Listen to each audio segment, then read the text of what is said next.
ছিলাম দিল্লির পরিস্থিতি। দিল্লিতে বিভিন্ন হাসপাতাল, সরকারি হাসপাতালে সেখানকার ছবি আমরা দেখাচ্ছিলাম, কারণ আরজিকর কাণ্ডের আঁচ পড়েছে। বিভিন্ন হাসপাতালে কর্মবিরতি চলছে।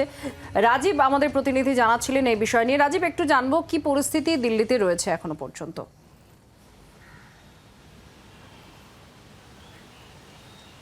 দেখো, আরজিকরের ঘটনার প্রেক্ষিতে সারা দেশে আন্দোলন ছড়িয়ে পড়েছে এবং বিশেষত যে ডাক্তারদের সংগঠন রয়েছে, federation of resident doctors association, সেই সংগঠনের ডাকে সারা দেশে সমস্ত এইমস হাসপাতালে কিন্তু কর্মবিরতি পালন করছেন চিকিৎসকরা, রেসিডেন্ট ডক্টরসরা। এবং দিল্লির এইমসেও কিন্তু একই ছবি আমরা গতকালও দেখিয়েছিলাম। দিল্লির এইমস হাসপাতালে যেখানে চিকিৎসকরা তারা কর্মবিরতি পালন করছেন, তারা স্লোগান দিচ্ছেন এবং তারা রীতিমতো হাসপাতাল চত্বরে একেবারে মিছিল করে দাবি জানাচ্ছেন বিচারের।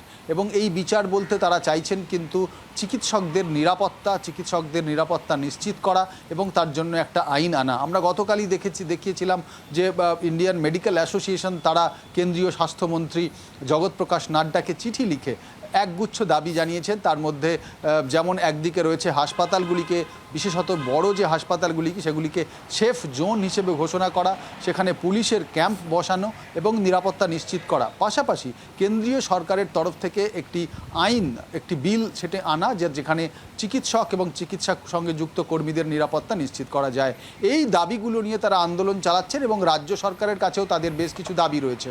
মূলত নিরপেক্ষ তদন্ত করা এবং তৎক্ষণাৎ ব্যবস্থা নেওয়া, অভিযুক্তদের বিরুদ্ধে ব্যবস্থা নেওয়া এবং তার পাশাপাশি হাসপাতালগুলিতে চিকিৎসকদের সুরক্ষা এবং নিরাপত্তা নিশ্চিত করা।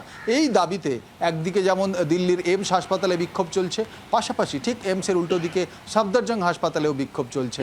দিল্লির যে বড় বড় হাসপাতালগুলি, রাম মনোহর লোহিয়া হাসপাতাল, সেখানেও আজ সকাল থেকে আমরা দেখেছি চিকিৎসকরা তারা একেবারে র্যালি করেছেন, তারা দাবি জানাচ্ছেন। এই ছবি কিন্তু দিল্লির প্রায় সবকটি হাসপাতালেই রয়েছে।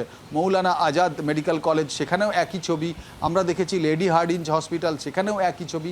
যারা রেসিডেন্ট ডক্টরস রয়েছেন তাদের অ্যাসোসিয়েশনের ডাকে কিন্তু এই আন্দোলন চলছে। তাদের দাবি যে কলকাতার এই ঘটনা এতটাই নক্কারজনক এবং রাজ্যের এবং দেশের যারা শাসন করছেন, শাসনের ক্ষমতায় রয়েছেন, তাদের চোখে আঙুল দিয়ে দেখিয়ে দেওয়ার জন্য যথেষ্ট যে যাদের বলা হয় চিকিৎসকদের ভগবান, তাদের সুরক্ষা কতটা, কোথায় রয়েছে, কি অবস্থায় রয়েছে।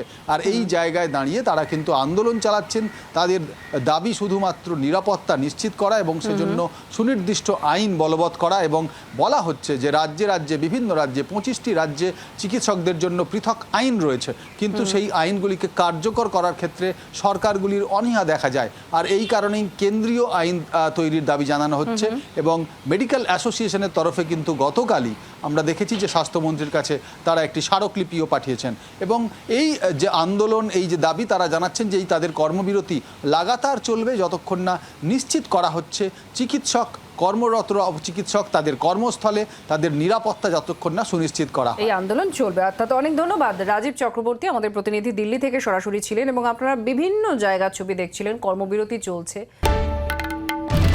বাংলার আওয়াজ, বাঙালির আবেগ, জি 24 ঘন্টা।